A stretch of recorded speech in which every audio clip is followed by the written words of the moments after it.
Everybody, we can begin this session. I welcome all the members of the society and also the students who are here. So we have a very, it's a great panel we have today. This is the inaugural session to speak to us. So we have 5 speakers. I'm sure this will be people who have worked in the area of human rights and on practically worked on human rights for a very, very long time. We also have written extensively in this area. So, so this is the sort of the tomorrow of course is the Human Rights Day. But I think this is the right time to begin the discussion on the various facets of human rights. So we have 5 very distinguished speakers: Dr. Kishore Singh, Professor Jairaj, Professor Y.S.R. Murthy, Professor A.P. Bijapur, and Dr. Banerjee Chakka. So, and without wasting any time, now I will begin, but we have about, since we have 5 speakers, I think we can have about 20 minutes each. Yeah, 20 minutes should be fine. And after 20 minutes, then we'll have some discussion, I'm sure we will have. So, so this is about the topics we have on a first session. Since it's first session, this is on a more general note on various aspects of human rights, starting from the nature of human rights, emerging challenges, then the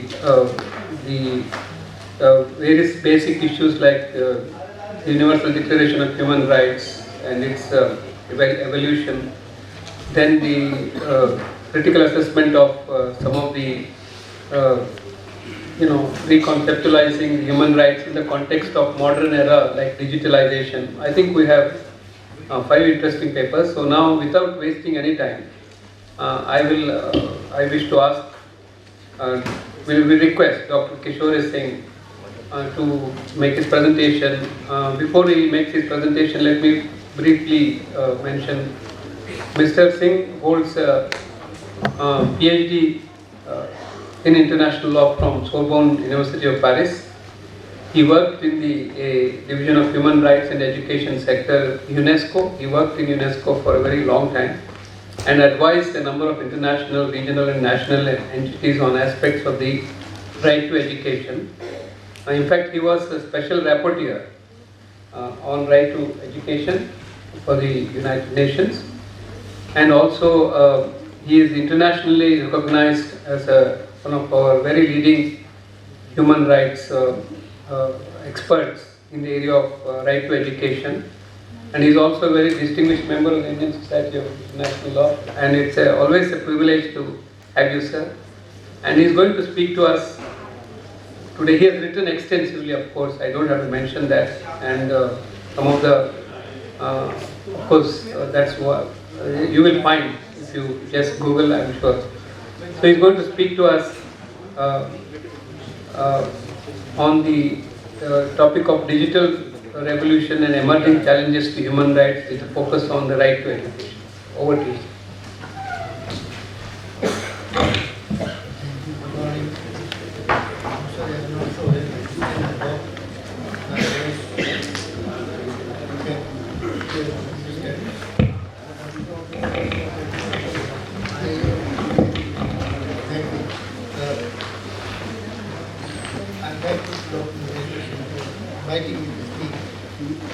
And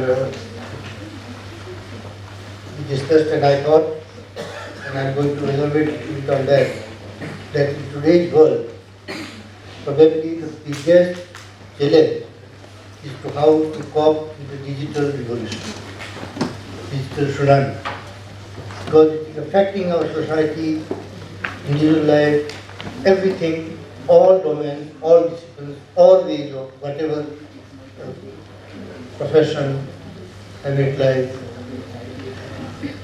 academic course, and everything as such. Universal Declaration was milestone in bringing forth human values and human rights-based culture. Commemoration of this 10th as Human Rights Day is an occasion for us to assess progress, to see what are the challenges and how to cope. Therefore, as I was saying, I think biggest challenge is in the context of commemoration of Universal Declaration today, to see what are challenges emanating from the digitalization. This is because, and that's very important for all of us to understand, this is because of the background and the context. The context of this day is, of course, the 75th anniversary, that will special day, special year, centered around dignity, justice, and freedom. And this theme was chosen last year for the celebration of the day throughout the year because of 75th anniversary. And in this, the idea was that can we try to relook at human rights in the today's context with focus on digitalization and challenges and try to envisage a future, a vision of human rights for future, so as to preserve them, protect them as against the emerging society of today and tomorrow. Society which will be completely based, so to say, on digitalized ways of working, learning, interacting, and living. I have been, and I remain very, very concerned with the impact of digital technology in what can be called pernicious, detrimental impact. Because a lot of discussion is there, propaganda even on the benefits of digitalization, benefits of digitalization, etc.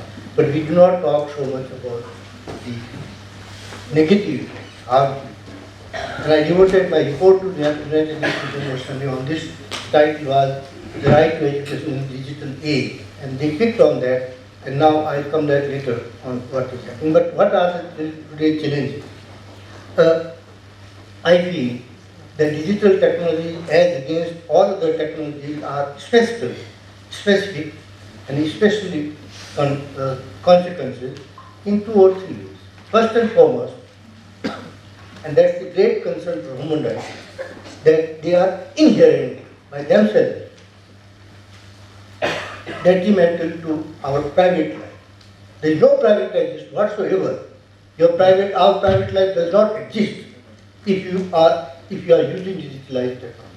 And you cannot have, because forces are such that you have to use them in public service, private life, everywhere.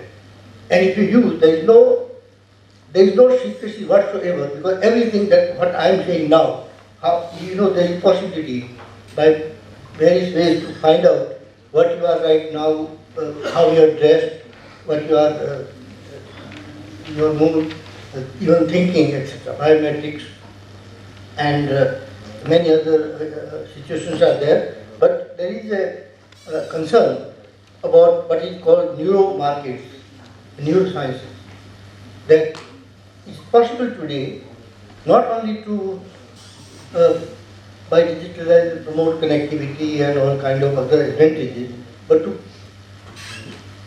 monitor your mind and to control your mind. And there is a very famous book by Farrant, Battle for the Brain. Can you save your right to brain, right to think while I am thinking?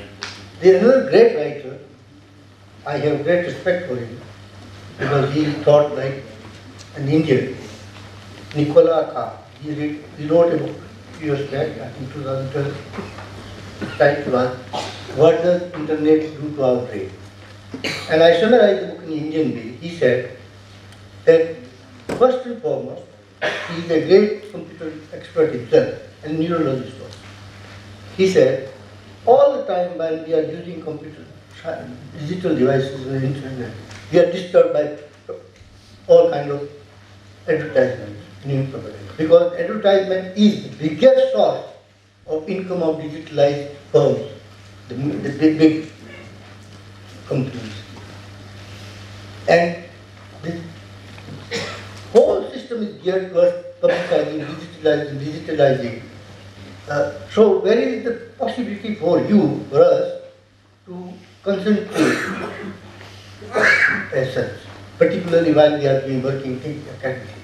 And then he said, everything that you need is available on the internet. Why should you therefore try to do something, to discover, to do any research study? And therefore it kills your faculty of contemplation. You do not adopting. In fact, this could be true in future. So if you lose your faculty of concentration and contemplation, then there is no humanity left. And you know the challenges that are being discussed today, that how artificial intelligence, which is a step further, now can deprive the humanity of its very existence, because everything can be not only in terms of displacing the faculties of thinking and all that, but also a danger to the humanity as such. And therefore, the universal declaration becomes very, very important, because the question is, can you, for example, preserve your rights? I quote from a report by Office of High Commissioner for Human Rights on right to privacy and dangers of digitalization. And the report says, we are increasing the subject of powerful data intensive technologies, big data, such as big data and artificial intelligence, and they threaten to create an inclusive digital environment in which business enterprises, those who are owning digital technologies, are able to conduct surveillance, which is being done, analyze, predict what you need, what is your behavior, how to supply whatever you need, etc. And even manipulate people's behavior to an unprecedented degree. This was the first report, then the other report. And then, as I said just now, taking into consideration all the global impact of digitalization, the Secretary General of UN and his office also tried to reflect over, in collaboration with UNESCO, I contributed to that endeavor, reflect over, for example, how to try to minimize the privatization, inequality, because the wide world is becoming more unequal, more inequitable, because of digitalization. Why digitalization companies are richest in the world? Because they make massive amount of money. And the marginalization and exclusion even in society is growing. And therefore, faced with all these big crises which we talked about, inequalities and all that, inequitable world, they said, way out could be to think for future based on the 75th anniversary declaration of celebrations of Human Rights Day, to see, envisage, if we can create what is now a new concept and being publicized, the concept of digital public goods. Can we create a world where digitalized instruments and devices and everything that we need are indispensable in order to minimize their detrimental effect? Can we create digital common public good concept so that every particular instance where everybody can have free access? And I don't think it is going to be possible, but that is kind of thinking in order to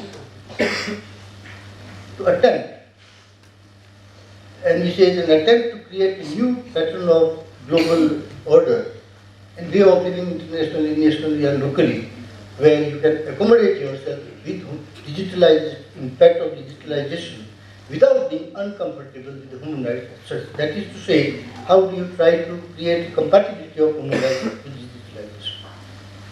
I personally think, and I am convinced, that laissez-faire economy, free market forces are absolutely incompatible with human rights.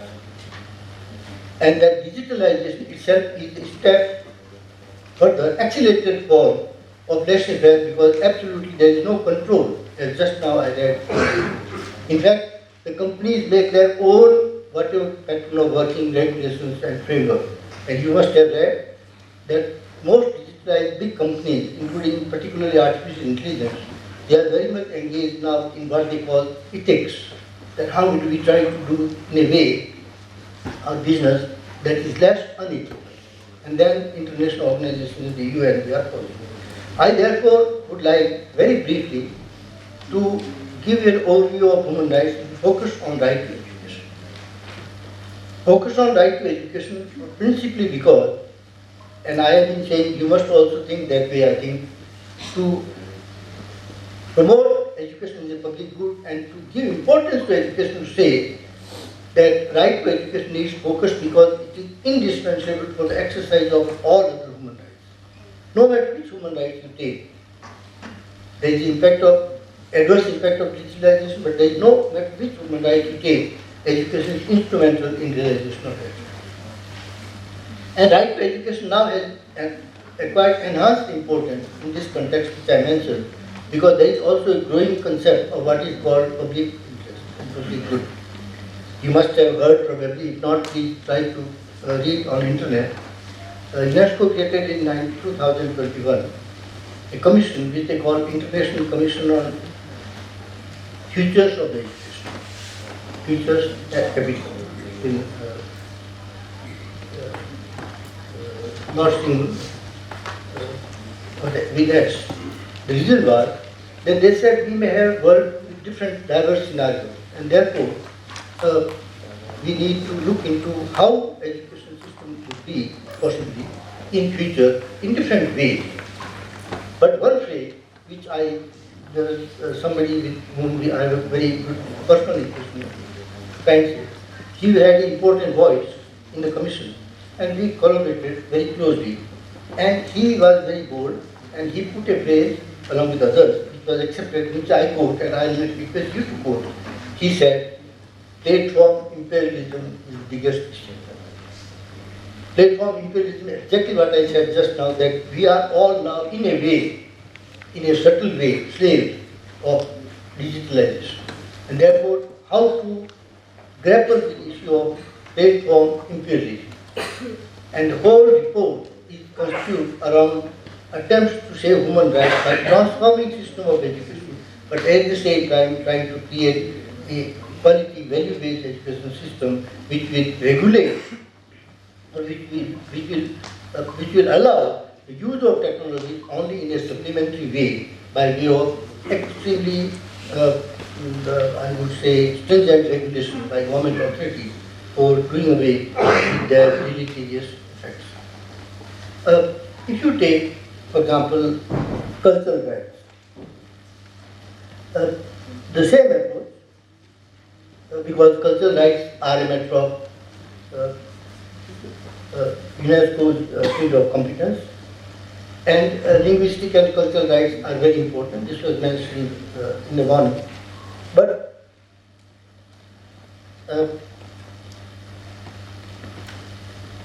there is a threat to cultural rights by digitalization. Diversity, what is promoted through UN system UNESCO, the respect for diversity of cultures, and that threat is exactly the same as the threat of imperialism of platform, because it is also universal, everywhere, transversal. There was a very big international conference organized in Mexico in 2022. It is known as World Conference on Culture and Human Development, and abbreviated title is Mondia Kul. Mondia is world, that's Kul, culture. Mondia Kul 2022 was an important event, and they made a declaration, which is known as Declaration on Mondia Kul. and that declaration is very recent. And that declaration exactly reflects the same issues of culture. How do you try to preserve richness of cultural heritage in face of digitalization? For example, the whole question of undermining structural structural impact of digital transformation on society and on cultural heritage and preservation and rights of artists and cultural professionals and all that. And they said, and I am again quoting, and then there are great list of digitalization in field of culture, and I am quoting essential paragraph from the report, from the declaration, sorry. The declaration of Mulay 2022 says, impoverishment of cultural and linguistic diversity, online link to artificial intelligence systems, and insufficient regulation of algorithms, exactly what digital platform, digital intelligence means, and unfair remuneration of artists, cultural professionals, and practices, as well as deepened inequality in the global exchange of cultural goods and services, in particular due to the unequal concentration, I repeat, unequal concentration of global cultural platforms, 10% of digital platforms. And therefore, when we come to right to education, right to cultural rights, it's very clear that there is a big threat to cultural rights and there is a big risk which we must try to minimize through regulation and governance. Same thing for right to work. You are all familiar how, for example, through COVID we experienced the whole concept of working patterns is totally transformed, and you have very little voice and power to resist that. No, you have to work this way, that way, 12 hours in this small box somewhere, digitalized world. I am shocked and horrified. I am lucky that I retired to see people working. Sorry to take time, but you have to work on 4 skills, 3 skills at the same time. You are doing your work, continuously connected with your boss and somebody on the other, and then third time messages and telephone call coming, and quickly you have to reply. And midnight, people have come to me, my colleague. I said, I can't do anything. What can I do? They said, midnight I get a call. Please, this is absolutely important. It has to be done before 6 o'clock tomorrow morning. Can you do this online and send it to me? This could never happen if there was no digitalization. Same thing for right to health. I mentioned neurosciences, neurotechnology, and the whole impact of digitalization on the right to health. There is absolutely no privacy in terms of data and big data which is being collected. But I will now focus on right to education. I don't know if I have 2 minutes more. The right to education as established by Universal Declaration of Human Rights and as then laid down through International Human Rights Convention is a right which is edified on 2 major pillars. One is entitlement, that is to say, everybody should have free access to education without discrimination or exclusion. That is the pillar of access, but we can call entitlement. Then another pillar is empowerment, the quality of education. That once you are in school or university, wherever, you must be given such education which is respectful of human rights, with peace, interest, understanding, fraternity, Vasudhaiva Kutumbakam, whole human kind is a family, and all those concepts. But also the values, moral values particularly, that education should impart. If you look at today's education system, it is grossly infected with inequality, and these are aggravated by digitalization. Where is the question of access to education free? Where is the question of access to equitable education? I have been to many countries in Africa, and if you go to Latin America or even in Asia, you cannot just imagine the gap that exists between rich and poor. The countries are such. And the governments are forcing everywhere as far as possible, because they are under the influence of digital companies, to use tablets, to use digital devices, to dispense with everything that was way of delivering education in the past, and to try to come to tablets. To such an extent that this is horrifying for the children. The number of articles which appear all the time in the West and everywhere as to the impact on the mental health of the children by way of just forcing them to be on the screen. There is a friend of mine who wrote a book in UNESCO, and I helped him. And the book is the AirTag tragedy and pandemics. AirTag is the word which is all the technology, basically digital technology of education. AirTag as a tragedy, and then of course the question, but still title remains the same. And one phrase that he said, I complimented him, I said, this is really a great phrase. As such, the phrase is that it is time for us not to look only at the screen, but look away from the screen and look at our community, our family, our community. We are just so much subject to virtual life that there is high, you see people with smartphone all the time. There is a time for other things. Your most time is spent on just to yourself. OECD has done a very good report, which I like very much, and which again is important. And the report says that the entire 2022. One phrase is very important, and the one phrase is that digitalized technologies give us virtual connectivity, but they have created more loneliness. People who are connected are lonely, and that we need therefore to try to look into this in terms of this negative impact and need for regulation. There is one famous writer, you must have heard, Hans Charles Evans. I am very fond of quoting this, and I request you to quote it if you can read that. He wrote a novel, The Step of Faith. And that novel has one phrase which is absolutely fantastic. The phrase is, what a culture we are in. We are swimming in the ocean of information, but we are drowning in ignorance. And that's very true. That today our knowledge of meditative thinking, of real knowledge, wisdom, is on decline, just as quality is on decline. And this is very apparent if you look at the education system. Everywhere you can examine and you will be noticing, you will be told, oh, what is important in e-commerce, management, investment, data sciences. There is hardly any respect for humanity, poetry, literature, philosophy, which are the font of knowledge in human life. And this all is happening because of the way whole world is becoming digitalized, so that what matters is the way you can understand and use apps. The focus is what they call skill development. Your skills only to be able to use digitalized devices, and beyond that, nothing is nothing. So our mental frameworks are being very much considered, and therefore I feel very concerned that right to education is very much affected adversely by digital technology, so long as you do not regulate strictly the use of digital devices in education by a strict rule of thumb that this is only supplementary. This cannot supplant the whole education system. And then we need to draw a line to say, this much, yes, you can use because it is indispensable, maybe good for connectivity, but no further. About a month back, I was very happy to read something in Swedish government decision that they barred the use of tablets in the classroom because they said they have done psychological harm to the student. And we have to come to the textbooks.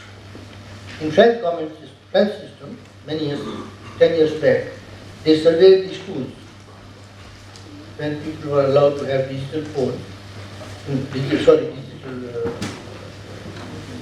phone, and they found that many students were looking at pornographic films by teachers. And this is not only in France. So all this boils down to thinking of quality education in terms of human quality, how education can make us good human beings, and thinking how we can try to regulate digital devices in order that they are only used as a supplementary tool.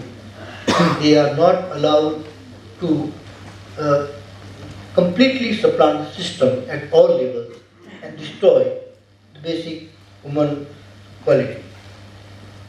To conclude, I would say that I hope very much that uh,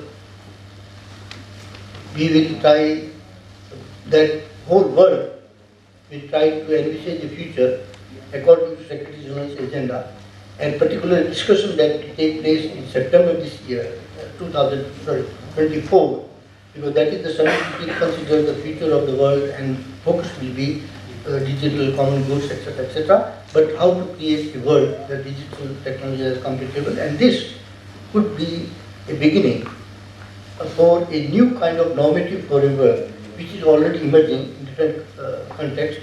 One, for example, is the UNESCO adopted a recommendation on ethics in artificial intelligence, which is very important. In the same spirit, they are trying to continue that work, but they also adopted a new recommendation called UNESCO Recommendation on Education for Peace, for Human Rights, and for Sustainable Development.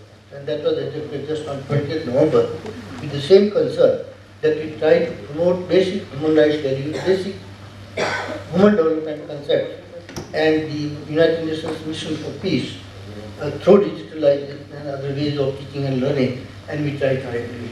And with that, I hope, and this is my wish, that while we are celebrating Universal Declaration of Human Rights and while we are thinking of the future World United Nations Summit in September, we try to contribute in our own ways to a vision where we say very strongly that digital technologies must be stringently regulated in order for us to create a better world in all the fields, and that we must try to give primacy to humanistic mission of education and to human values. Thank you so much. Wish to thank Dr. Kishore Singh for such an excellent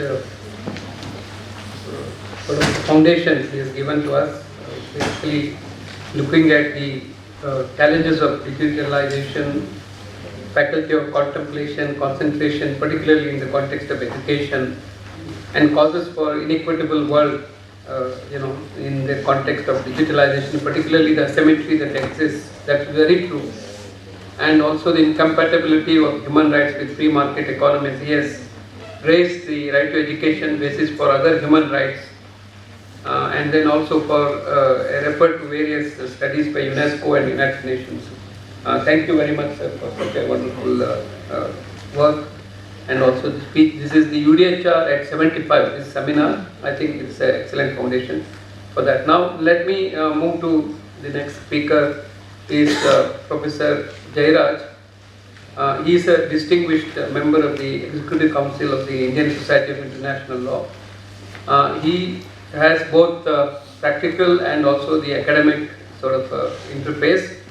He is the former Secretary General of the Indian Society of International Law as well. He began his career with Asian African Legal Consultative Organization, quite a number of years. Then he went on to become legal advisor at Nauru and also at Seychelles. Almost for a decade he worked in both the places. And later, of course, he has now come back and has been teaching and researching in international law, and also was a director of a law school at Chennai for a while. But his abiding interest in international law, particularly in the area of his interest, diverse interests, not only in human rights. So I think he is going to speak to us today on a critical evaluation of its impact and challenges to the wider appreciation and implementation. This is on the UDHR at 75. Over to you, Mr. Jay. Thank you, Mr. Chairman.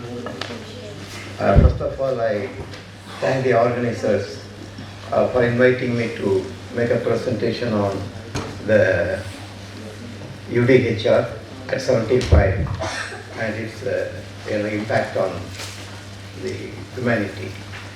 I thank the organizers for that. Secondly, what makes me today happy is to see a whole law college is here. I very personally appreciate the presence of the law college students here from West Bengal, and it is in many, many years we have not seen a college visiting us like this.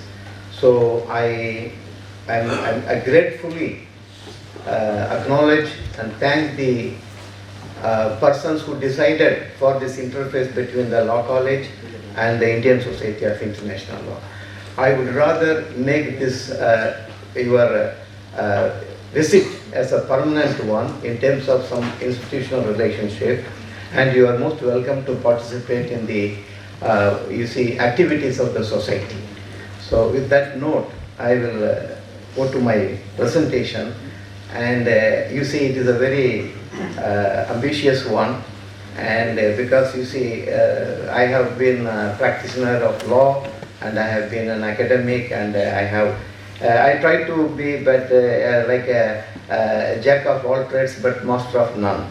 But I consciously this time took the topic of human rights, which I as a citizen and as an average lawyer, I have been paying attention, I have been studying about it.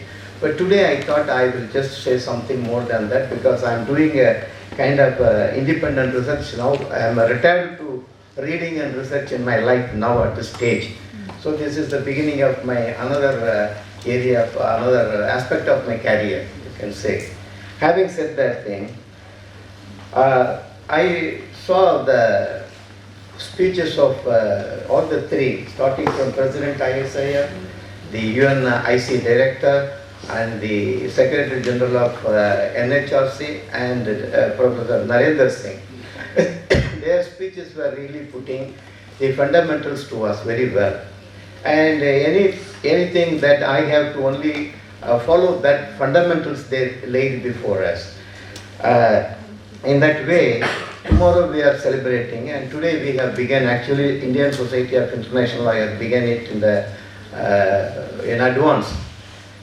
Now, how it all began, I just asked this question to myself, and many questions like this I will be asking and trying to address them. I think it is said, I read a lot of literature, but I found one thing. In BC 539, Cyrus the Great of Persia, when he defeated Babylonians, he saw a lot of thousands of Jews were slaves under Babylonian regime. He, even before the war was formally ending or whatever, he declared, in the areas I have won, there shall not be any slaves. And he really decreed that the Jews will be sent back to their own countries. That is a very important thing. And secondly, he said, a religion cannot make one superior to other human being, anybody's religion. He said religion and races have no privileges and all are equal. Just very recently, 2 days before I read this literature. Then you must have heard about one of the, I think, Sophocles' drama called Antigone. In that, you see, the sister of a soldier fights with the king, saying that the king had actually punished killed the soldier, saying that he is a betrayer. He did not fight the war. So I condemn him as a betrayer, and I condemn his body to be thrown in open and not to give a burial. Because burial is a very important human aspect ever since human beings touched what is known as civilized behavior or cultured behavior. Because giving burial is a very important thing in terms of humanity. That shows that a human being from birth to death, and even after death, something called the dignity continues to him. So therefore she said, I will not allow you to leave it, you have to get my brother buried. And she fought and she got. Later on she was arrested, but again she fought for the dignity of the human beings. So these are all things, and every society has produced stories like that. This morning we heard about the story of Ashoka, and in every part of the world you have got these inspiring stories. So what is the meaning of it? It's almost to cope. You see, it started along with the human beings. There is nothing at a particular stage it came. Perhaps it was always there. But whenever there were transgressions were made against the dignity, the question of right came up. That is all. Now I will just come down to straight away to UDHR, cutting across 1215 Magna Carta, 1628 Petition to Rights, 1776 American Declaration, 1789 French, and 1917 October Revolution, and all such things. But then, as far as I am concerned, I think we should also, the major scholarly academic writings, whenever they talk about human rights, especially post-World War, either in a Western countries or even in India, we only talk from the origins of Western civilization, the human rights, idea of human rights. But even here, in India, there were so many, for example, I don't want to go to ancient history and all that.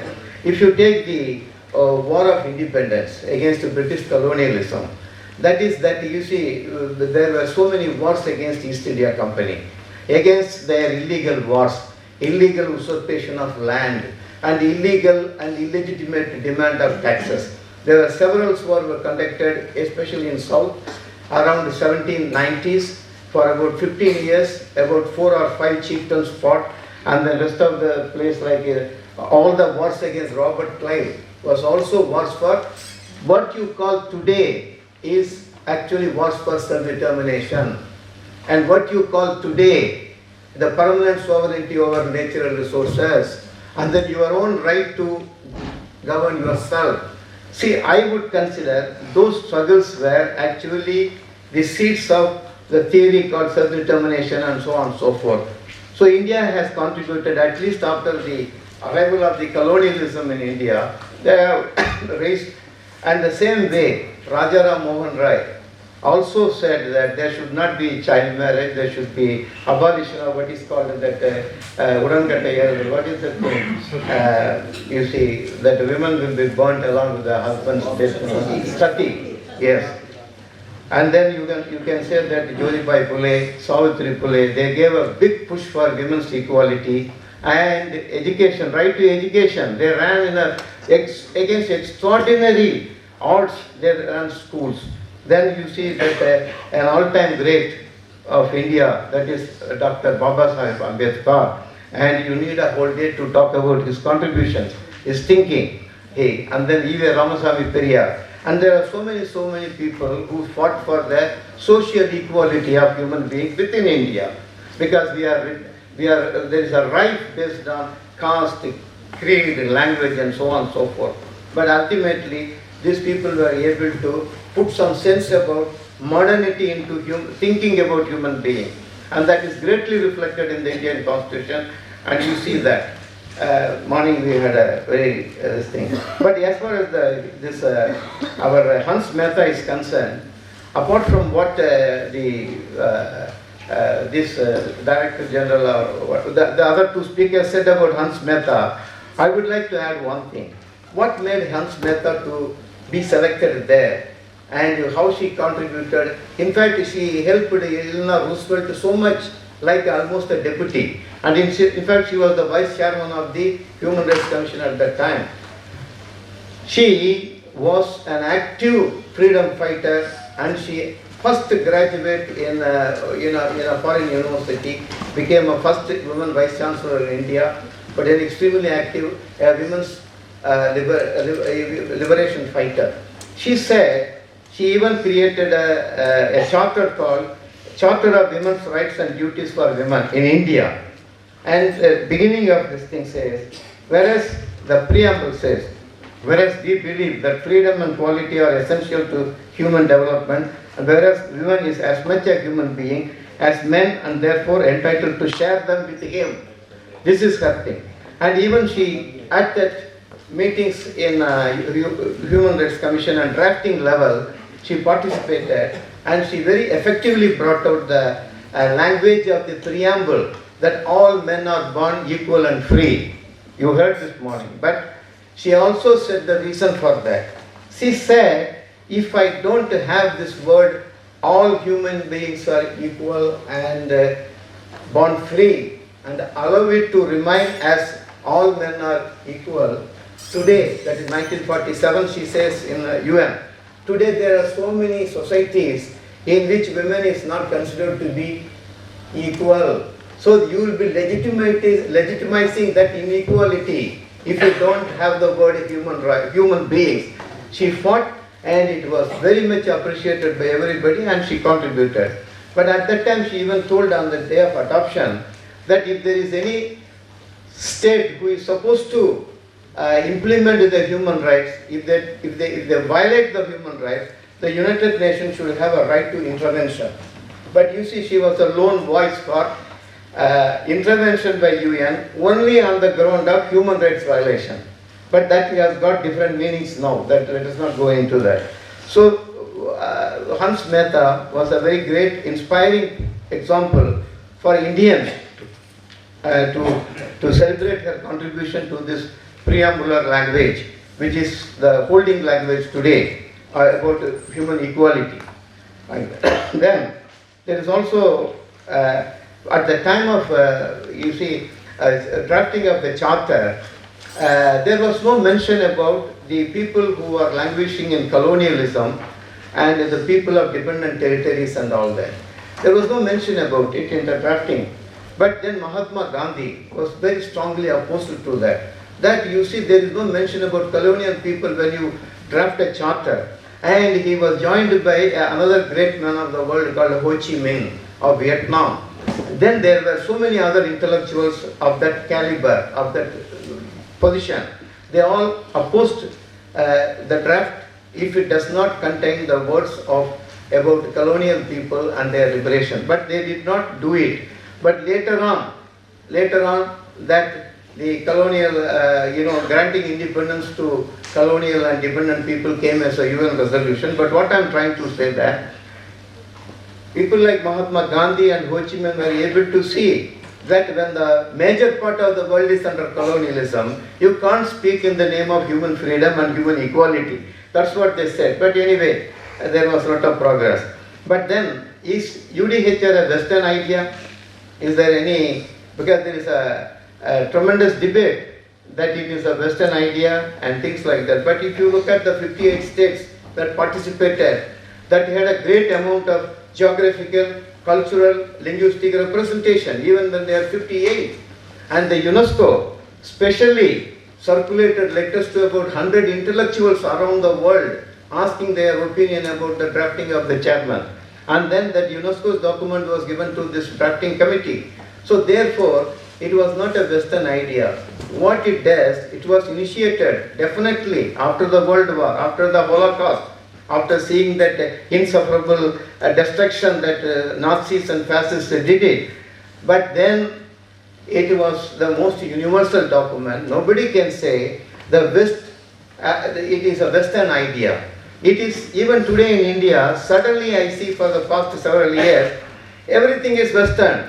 But those who say everything is Western are not able to convince me what is Eastern about it. What is Eastern about human rights? That in the name of anything you can violate human rights and say that because that was Western human rights and this is Eastern human rights? No.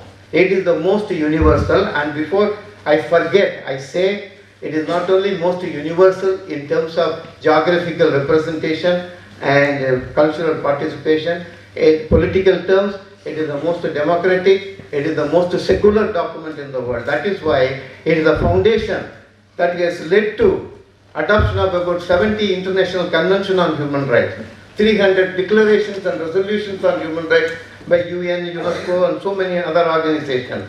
And I believe somebody has done a research to help us to know that there are 300 and odd individual human rights are there enshrined in various documents in the world.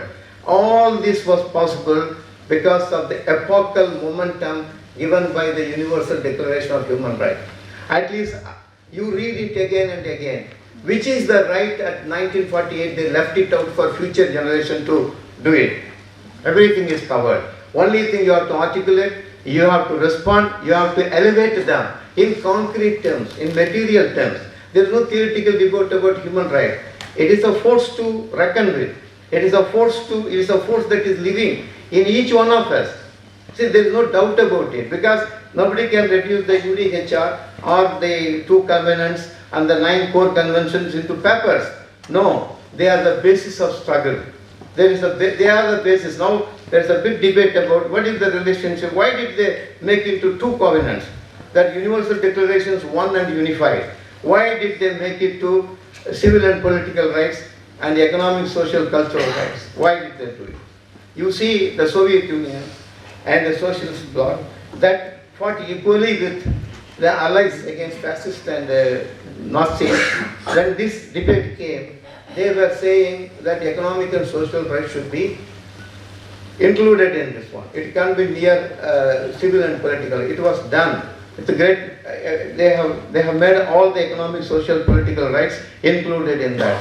But on the day of adoption, 7 countries of social bloc stayed away, saying that it is against sovereignty and all those things. So that I feel today in hindsight, that was a betrayal of human rights. You see, people don't realize their historical mistakes when they take an action. At the same time, even Saudi Arabia said, we don't appreciate it that because it curtails our sovereign right of our religious feelings and all that. But today, which country can say anything about UDHR? And the reason for dividing these two into two covenants is that it's political reasons. But I find today that even the economic and social rights, which is considered to be the second category, is ratified by 171 states in the world. And the International Covenant is 170 or 74. So it is near universal acceptance is there for both the covenants. But the basic point is that they are enforceable through international law. Their violations are condoned by international law. There are several treaty bodies have come. There are several NGOs have come. And there are several governments which are doing, like, South Africa and India have got National Human Rights Commission this morning. I'm surprised to say that it has done such a good work. I mean, the Secretary General told us that 80% of the cases they solve and give relief. So therefore, there is a plethora of institutions are involved in executing this one. But there is also a debate about cultural, yes. I said that there is only one thing. I want to cut short a lot of things, but I will take a few more minutes. You see, this morning, it was said about sustainable development goals. Sustainable development goals. You will be surprised to see, I wrote a whole chapter on right to food and right against the hunger. Today I was going to focus on that. That right against the hunger is the most fundamental right today in a global context. And the character of the state as a legal person who took obligation under the two covenants to execute its responsibilities to remove hunger. And I have given an example of how the state character is involved in giving relief or denying relief. There are even today feudal states, there are theological states, there are democratic states, there are so many other kind of states, but each state will have to do certain things to execute the thing. I have brought, even as if you take the new liberal character of Indian state today for the past 30 years, liberalization, globalization, privatization, they have brought one great thing called Right to Food Act, National Food Security Act. You read that act, you will be surprised to see how the poor families of 80 crore people are really protected, and really the government mechanism is geared to do the thing.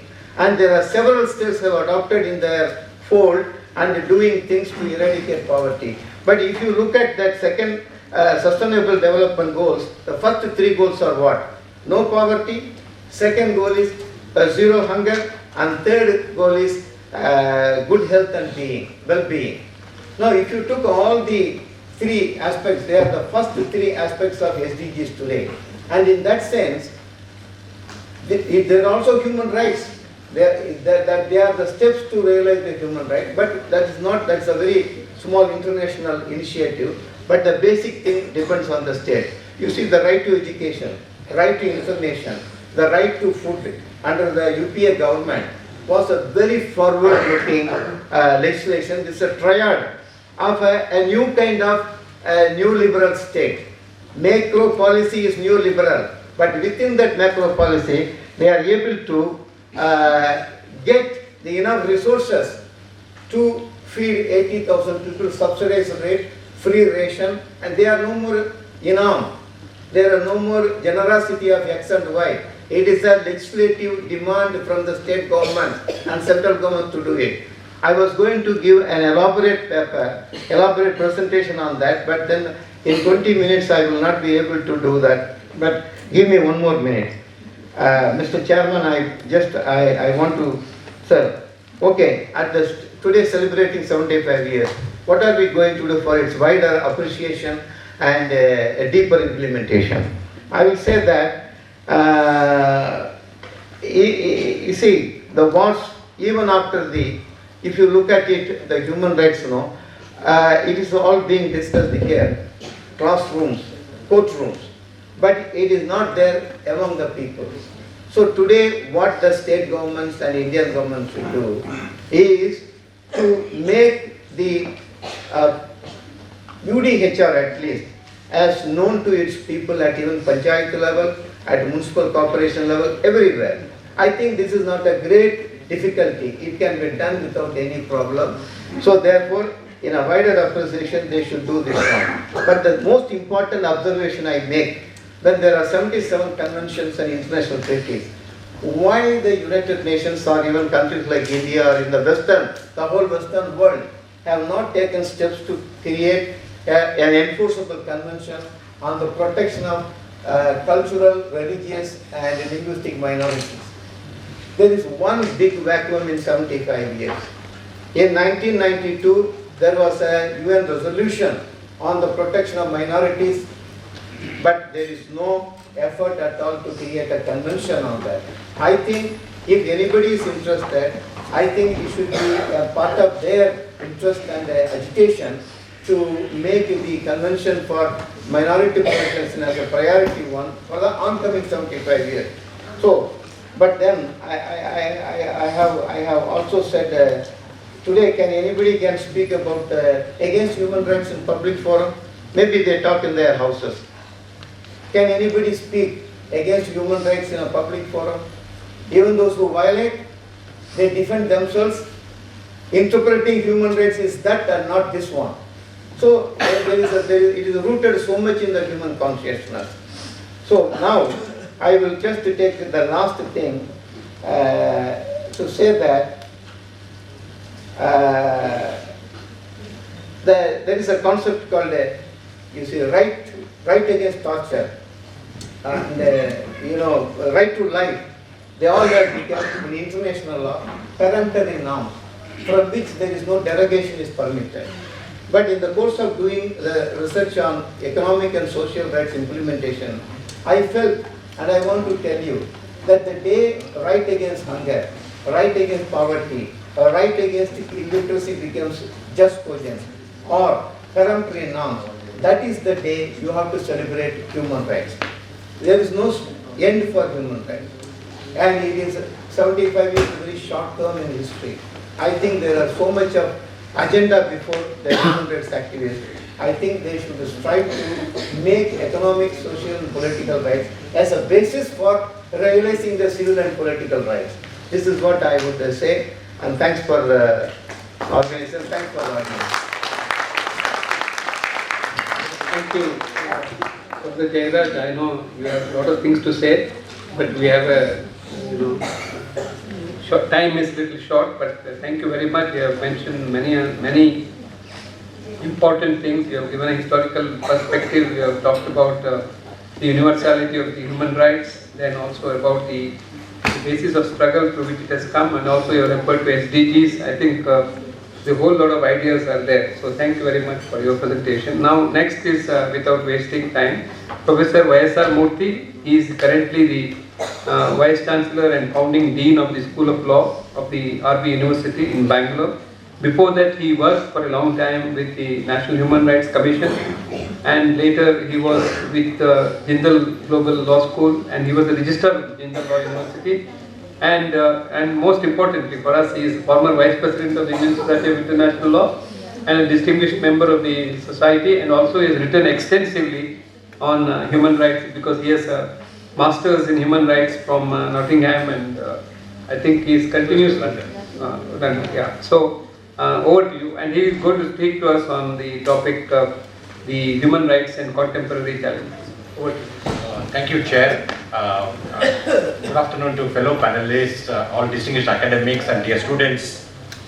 Tomorrow the world is going to celebrate the 75th anniversary of the Universal Declaration of Human Rights.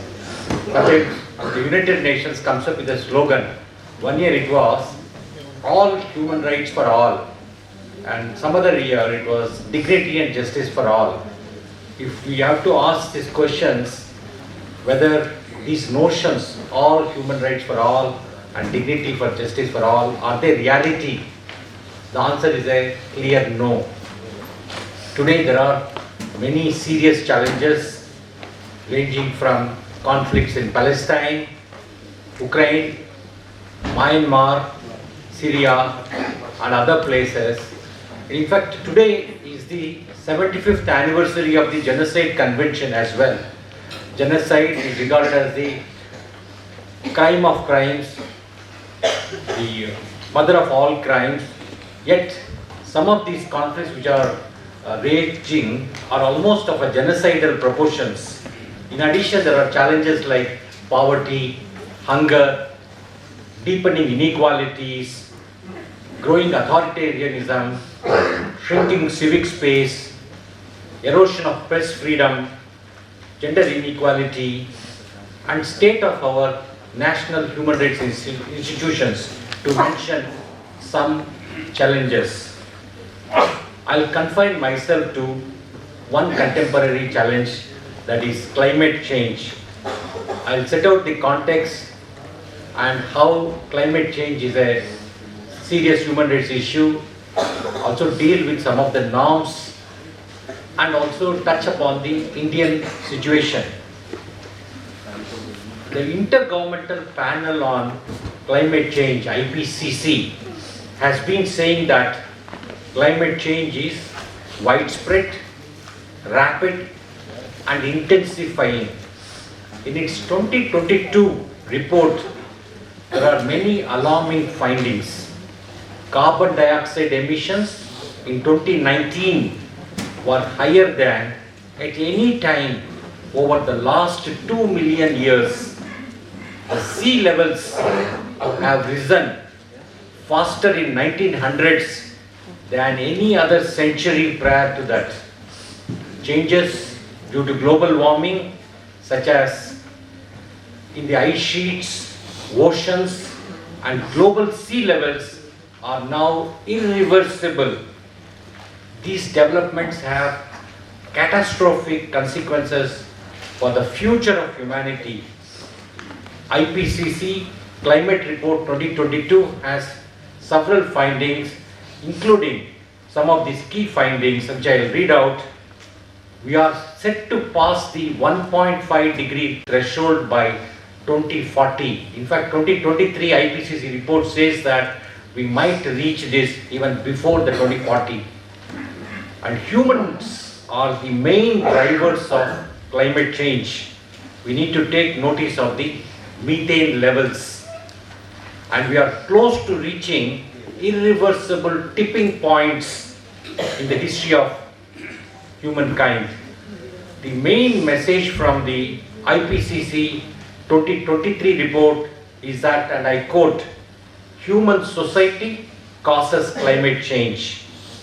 Climate change through hazards, exposure and vulnerability generates impacts and risks that can surpass limits to adaptation and result in losses and damages, unquote. Climate change is a serious, pressing human rights issue. It must be seen from a human rights perspective, as it affects one's right to life, right to food, right to clean drinking water, right to housing, right to livelihood, and many other important human rights. UN Special Rapporteur, the former UN Special Rapporteur on extreme poverty and human rights, Mr. Philip Alston, has warned that climate change will undo the gains of last 50 years of development, global health and poverty reduction. In fact, he pointed out that while poor are responsible for a fraction of global emissions, they will bear the brunt of climate change and lack capacity to protect themselves. Terming it as a climate apartheid, in fact, it's a new term that he coined. He observed that the wealthy will pay to escape overheating. They can put air conditioners, etc., and they will escape hunger and conflict, while the have-nots will be left to suffer the adverse consequences of climate change. Thus, climate change is a human rights crisis which has the potential to affect the most vulnerable the hardest. In October 2021, the UN Human Rights Council adopted a resolution recognizing the right to a clean, healthy, sustainable environment as a human right. The UN General Assembly recognized it in July 2022. These landmark developments strengthen the rights-based approach towards protection against climate change. They also increase the accountability of states to take steps towards mitigation of the effects of climate change. Closer home, the Indian Supreme Court in MC Mehta and other cases has recognized right to clean environment as a part of right to life under Article 21 of the Constitution. What was the change in the temperature of the earth in the last 10,000 years? These are not driven by humans, but by slow changes in the planet's orbit that affect how it receives energy from the sun.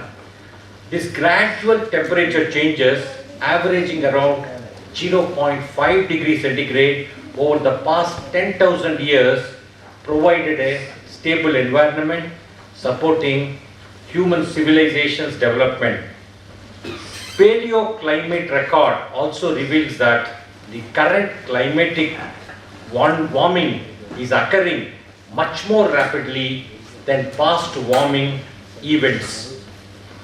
As the Earth moved out of ice ages over the past million years, the global temperature rose a total of 4 to 7 degrees Celsius over about 5,000 years.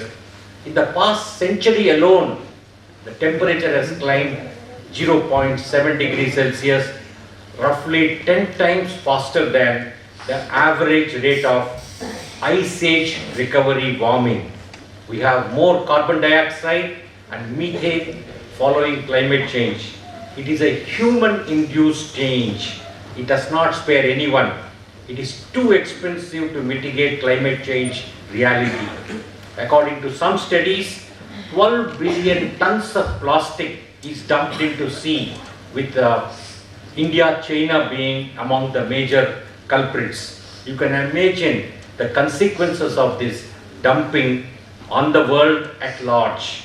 A few years back, 1,600 metric tons of waste was being generated in Delhi alone.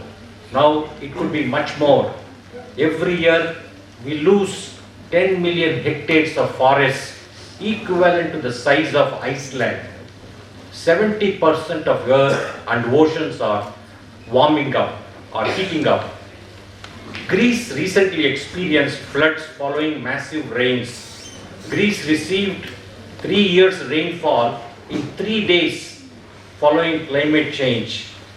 There is 25% loss of biodiversity and soil. In some pockets of the world, there are water shortages amidst floods.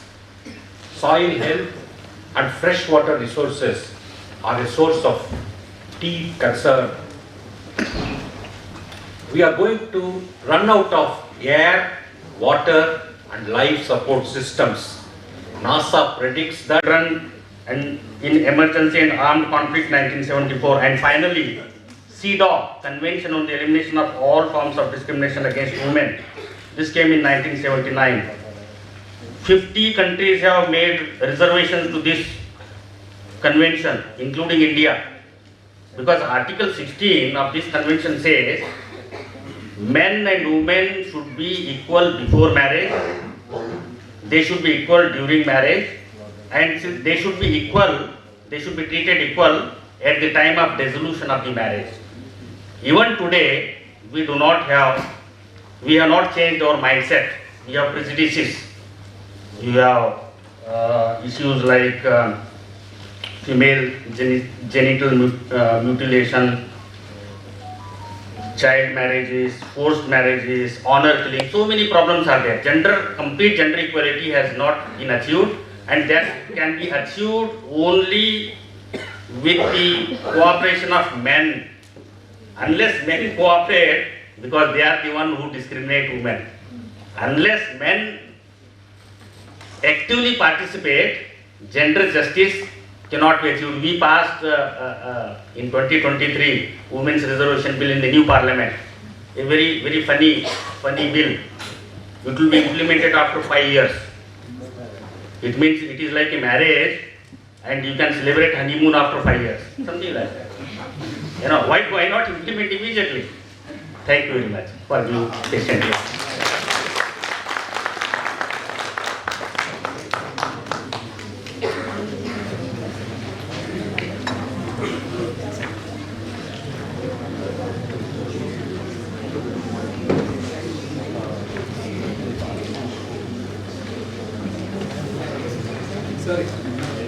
Thank you, Professor Vijapur, for such an interesting but a very thought-provoking paper on this. And then now, and you have referred to some of the most important and practical issues. Now let me go to Dr. Professor Banerjee Chakka. He is Professor of Law and Dean at VIT AP School of Law. And before that, of course, he is a distinguished member of the Indian Society of International Law also. He has taught at Ireland, studied at England also, his masters, and then he has been part of the Indian Society of International Law for a very long time. Now he is going to speak to us at UDHR at 75, Reconceptualization of Human Rights, a critical assessment of the Data Protection Act of India in regulation of digital platform. I think this is a very interesting topic. Thank you, sir. Thank you very much.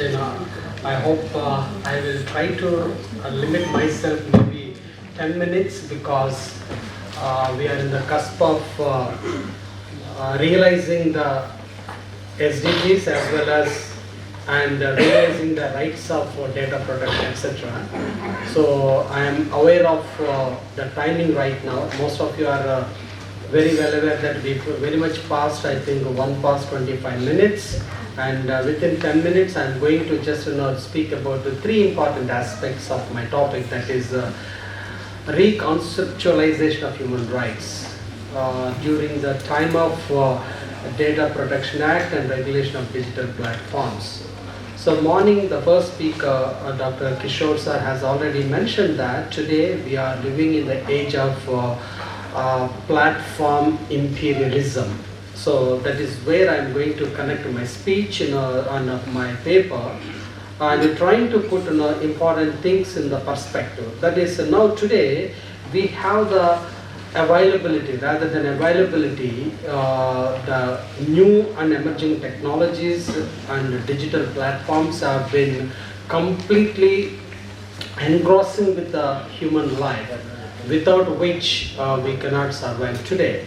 And now, while we are speaking since in the last 1 hour 15 minutes, I could see that most of us are, including me, we are so much glued with our mobiles and data, and also the updates what we are looking into. So that's one way. Look at that. Our lives have been transformed so much across the globe, and providing a kind of unprecedented opportunities for the connectivity and interaction, undoubtedly. But these digital platforms have created rather new empires.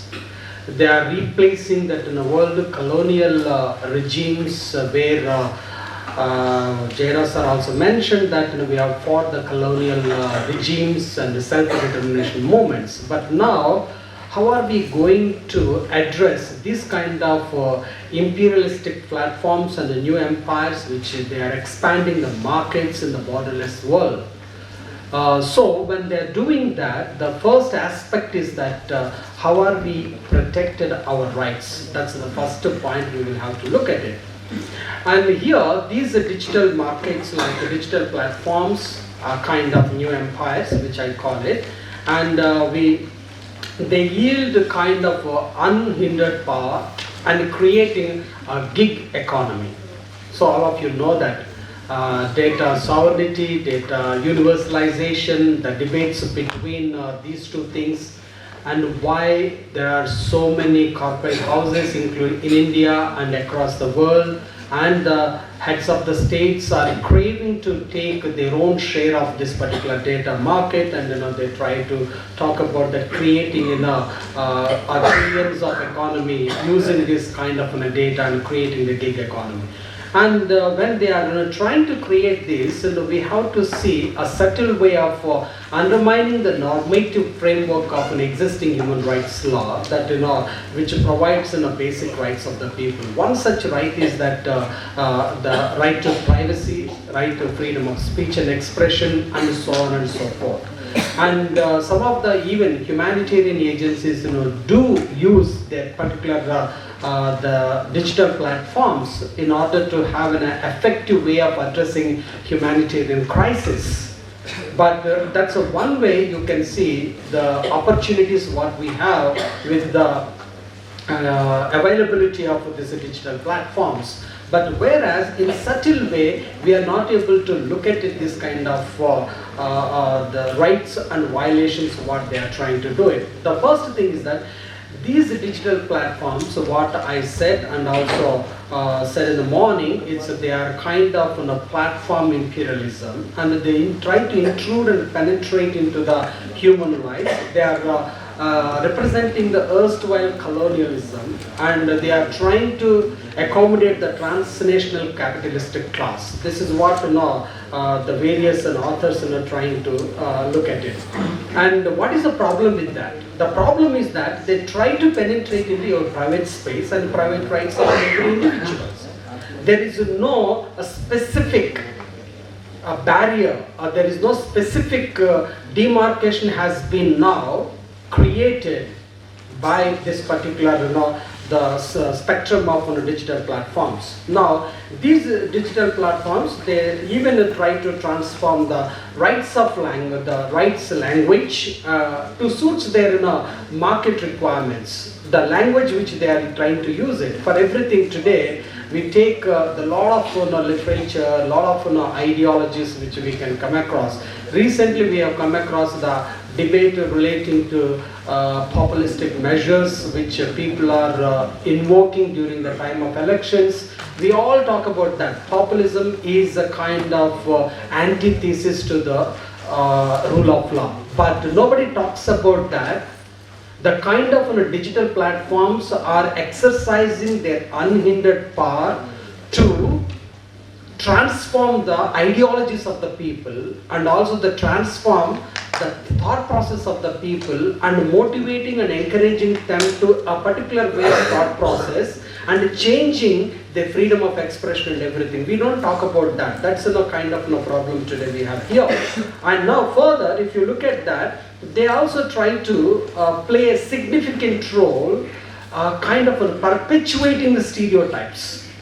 The kind of perpetuating stereotype. I just want to ask the youngsters maybe looking at that. There is a kind of reels which goes on in American media, American channels, that is a Darrin show. Darrin show is one of the particular show which you can see that in the context of providing a kind of a stereotype. He uses a lot of stereotypes and trying to create a kind of awareness on the people. Even look at that. In all his series of reels, you see a black woman or dark skinned people have been shamed by the Western white identities. So if you look at that kind of things, so what we are trying to create, we are trying to perpetuate the stereotypes, or we are trying to address the problems of race, caste, sex and other inequalities in the market system. And also they are trying to foster a kind of discrimination among their users.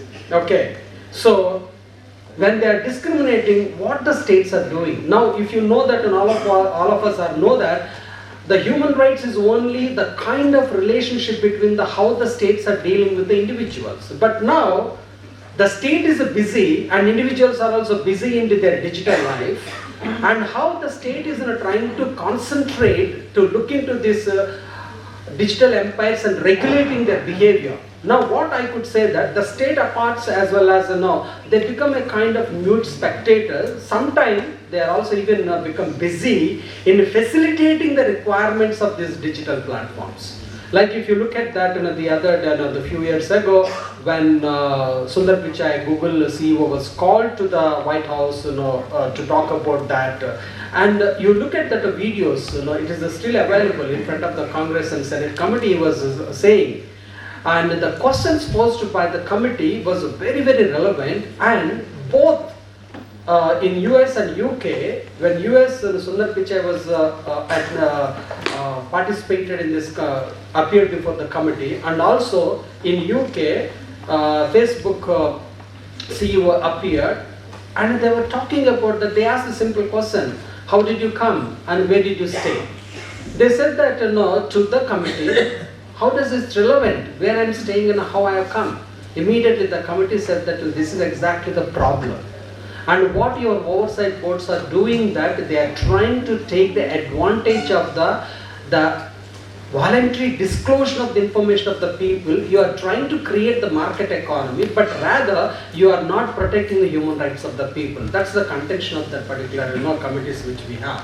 So in the light of these particular issues, and what I'm trying to take, I only take 2 minutes. That is how these particular online platforms and other digital revolutions should be brought under the rubrics of regulation of the human rights is a kind of $1 million questions right now. Now, if you look at that, what these particular digital platforms they do, and they say that we have oversight boards, and these oversight boards, what they try to do they try to act in 2 ways. Now, one is the kind of what I call it as gatekeepers of these particular platforms, and also the content organizers. And what these particular gatekeepers are doing, they try to determine which category of the content are allowed and prohibited on their sites. They try to do that.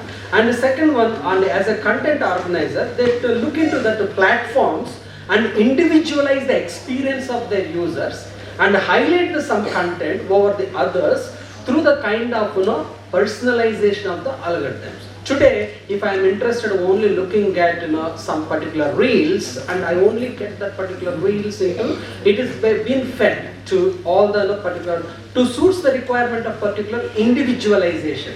So the kind of platforms which they are using, they are trying to maneuver in such a way, you should not think other than what you actually thinking, number one. And the other one is that, 3 examples I'll take. Number one, during the time of US elections, how the Russia was influenced the operations of the public opinion, and also the presidential elections, how it is completely gone, including, within the United States of America against a women candidate. We all know that, how these digital platforms have played a crucial role. And other one is that, Myanmar military, how they have been using. These are all some kind of, examples which we can talk about that today, and a lot of things are we can discuss, but paucity of time I am not discussing all those things. So in this particular climate, what happens, there is a disruption of elections, spread of hate and discrimination, and inspired deadly atrocities around the globe which is going on. But here, what these particular people are doing, now what the governments are doing, are they going to regulate these digital platforms and to protect the rights of the people? I don't know how it is going to work it out. So now, with regard to coming to the last point which I want to say, that is about how the India's Digital Protection Act, which in 2023 is adopted. In the light of all these problems which I narrated, you only read that particular act, the act says nothing. They talk about that, the obligations of the data fiduciary. When they talk about the obligations of the data fiduciary, and they are saying that in case of national interest, all your rights have been taken away. Then what happens? Your basic rights, inalienable rights, which are specifically mentioned, Article 4 of the ICCPR, and everything is gone in the name of national security.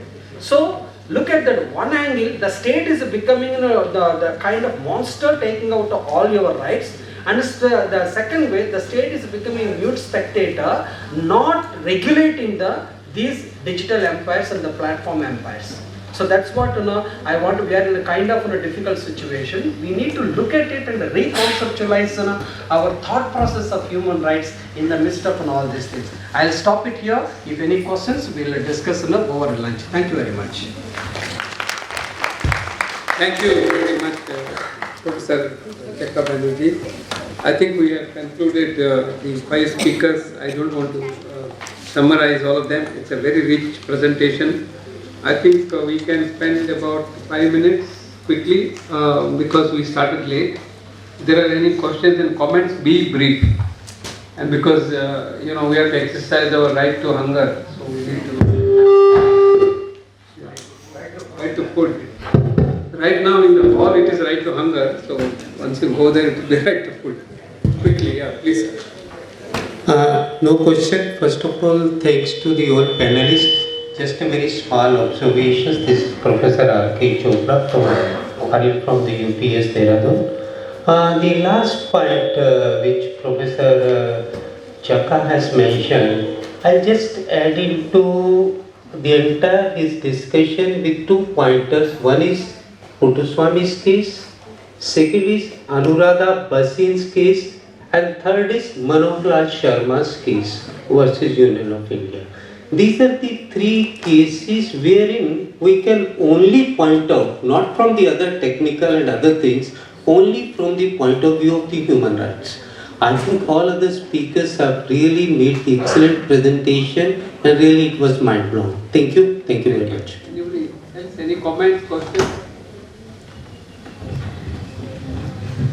Well, I think if there are none, I think I would like to thank all the panelists, eminent panelists. I think they have given us various dimensions, various aspects of human rights, particularly Universal Declaration of Human Rights at 75. That is the theme of the seminar today and tomorrow.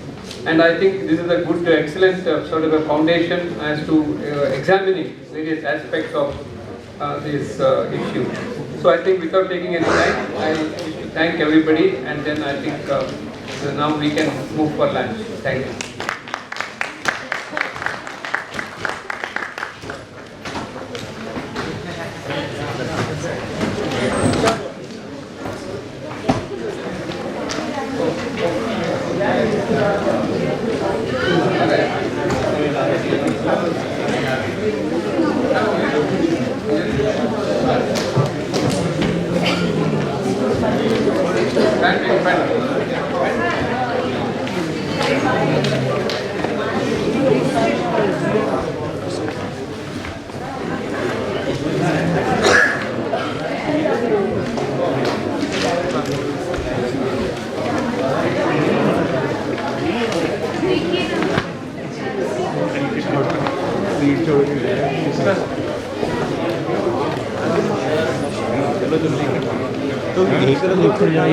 Hello sir एक minute हाँ हट अरे sir